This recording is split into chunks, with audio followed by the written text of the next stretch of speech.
Alors, il y a toujours eu des mensonges. Il y a un philosophe qui disait même que l'homme est un singe menteur.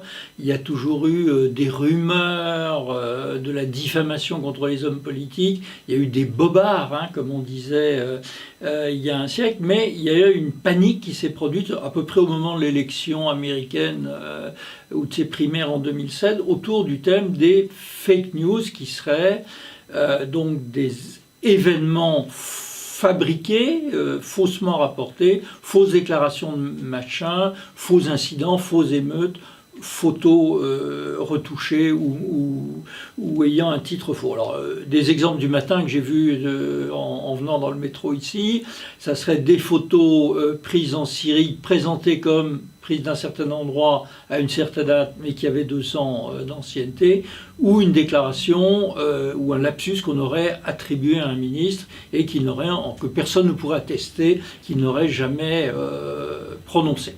Alors, il y a de plus en plus de fausses nouvelles, et chacun peut le constater avec son téléphone tous les matins, ou sur les réseaux sociaux. Ça s'est démocratisé, en quelque sorte, le faux s'est démocratisé. Et par ailleurs, ces circuits de distribution sont différents. Il n'y a plus de points de contrôle comme la rédaction du 20h ou un comité de rédaction dans un journal, encore qu'ils aient historiquement laissé passer des informations parfaitement fausses, Timisoara, les couveuses de Kuwait City, les armes de destruction massive de Saddam. Mais évidemment, chacun sur ses réseaux sociaux, et certains sont très militants, peut répandre ces nouvelles généralement défavorables à un adversaire politique. Donc, elles prolifèrent objectivement. Alors, on propose énormément de choses pour y porter remède, du fact-checking par la média. Il y a 145 journaux ou associations qui font du fact-checking, donc qui cherchent les bobards ou les falsifications en ligne pour les dénoncer. On peut, mais on en reparlera tout à l'heure, agir par la répression et par la loi pour les faire retirer. Et évidemment, on pourrait également agir par l'éducation de la population. Moi, je crois qu'une démocratie doit fonctionner à 2 conditions. Il faut que les citoyens soient à peu près rationnels et fassent usage librement de la raison. Et deuxièmement, il faut que les citoyens soient d'accord sur ce qu'est le monde extérieur, quoi. Il faut qu'on sache que Marignane a bien lieu en 1515, qu'il y a une guerre dans tel pays et pas dans tel autre.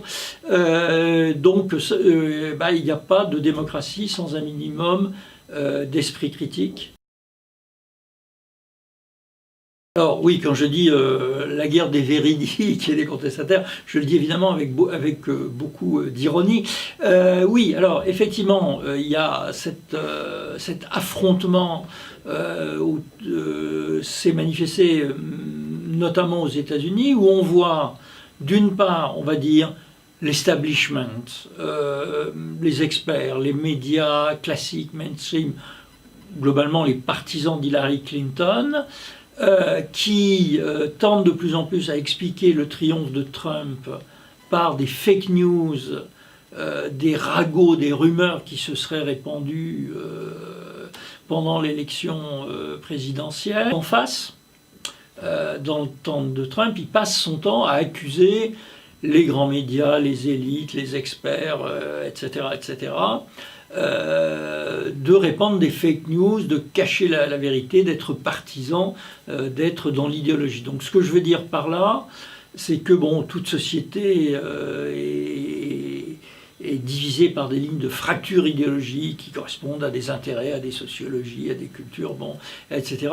Mais maintenant, elle se manifeste de plus en plus autour de la définition de ce qui est vrai. Ce que je veux dire par là, c'est que, autant il y a quelques années, on avait tendance à être soumis à une information orientée, qui était celle de son milieu social, du journal télévisé qu'on regardait, des gens qui vous ressemblaient. Autant maintenant, on a l'option de choisir sa version de la réalité favorable à ses opinions et à ses préconceptions. Et d'ailleurs, on le voit très bien, il y a eu pas mal d'études universitaires sur la circulation des fake news, des nouvelles concurrentes.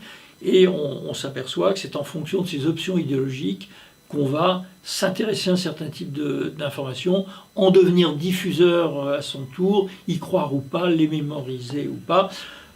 Pour autant, il est tout à fait inexact de dire que ce sont les fausses nouvelles qui font l'élection, car n'oublions pas une chose, s'il y a quelques milliers de faux comptes, Internet, quelques milliers de rumeurs qui ont circulé et auxquelles ont été exposés des millions d'électeurs, ce n'est rien par rapport aux centaines ou aux millions d'heures d'informations que déversent les télévisions, les annonces du marketing politique, les médias classiques. Il s'agit d'un phénomène minoritaire qui concerne une minorité souvent préconvaincue.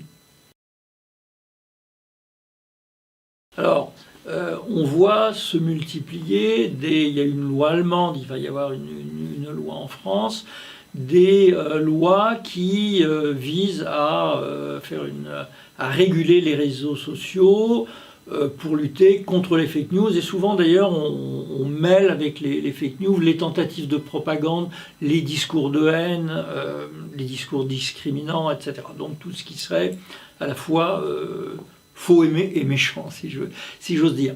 Alors toute question morale mise à part, en quoi consistent ces lois? Ça veut dire tout simplement que l'État demande aux opérateurs techniques, aux GAFA, aux grands du net, de supprimer des faux comptes, de retirer des propos choquants pour les mœurs, etc., ou de se débarrasser de plus en plus vite des contenus mensongers, comme on le fait exactement pour les contenus djihadistes. Alors ça veut dire quoi en réalité? Que le véritable pouvoir, il appartient à Google et ses algorithmes de recherche, il appartient à Facebook et à ses murs d'amis et à ses fils d'information, il appartient à Twitter qui permet de créer des comptes et de diffuser.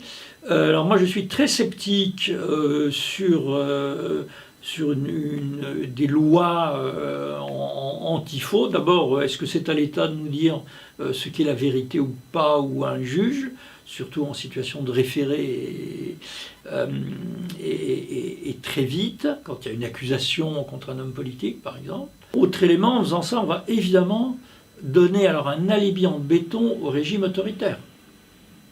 En Chine, il y a une énorme censure d'Internet. L'exemple du Vietnam qui vient de créer une sorte de cyberpatrouille de 10 000 personnes pour aller retirer les opinions erronées sur Internet. Là, nous leur donnons un alibi en béton parce qu'ils nous diront « vous nous critiquez au nom de la liberté d'opinion, mais que faites-vous chez vous ?» Donc, passer par la loi, donner à un pouvoir politique le pouvoir de décider ce qui est vrai ou faux et ce qu'il faut retirer, ça peut être contre-productif, en tout cas ça peut renforcer ceux qui sont persuadés que le système nous cache tout, que le système nous dissimule la liberté, la vérité nous censure, etc. À eux aussi, on donne des raisons de se renforcer dans leurs croyances. Par ailleurs, il y a un dernier élément dont il ne faut pas oublier, c'est que le temps de vie d'une fausse nouvelle, en tant que fausse nouvelle non repérée, est extraordinairement bref. Il y a des tas de gens qui cherchent sur Internet, qui comparent, qui vont regarder d'où viennent les photos, si cette déclaration a bien été faite sur un tel, si tel événement sur un champ de bataille a bien été attesté.